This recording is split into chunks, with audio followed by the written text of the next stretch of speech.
पोळ्याचं जाळ बघ तोंडावर येईल. चायला इथे बाबळीचं झाड आहे कुठेतरी. बाबळीचं नाही, अरे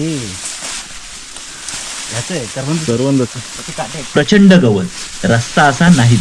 आडवाटेवरचे किल्ले पाहायचे तर अशा गोष्टींसाठी तयार राहावं लागतं. पायाखालचं काहीच दिसत नाही. इथे CTRचे शूज चांगल्या कामाचे आहेत. चालताना उगाचच पायाचा आवाज करायचा आणि बडबडत निघायचं.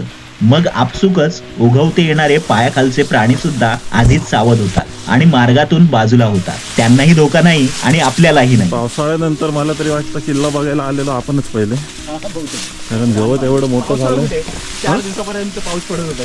तर तिथे पाय ठेवायचा, पायाखाली दगडी आहेत. पावसाळ्यानंतर लागलीच आल्यामुळं वाटा अजून रुळलेल्या नाही. सगळीकडे गवत आहे.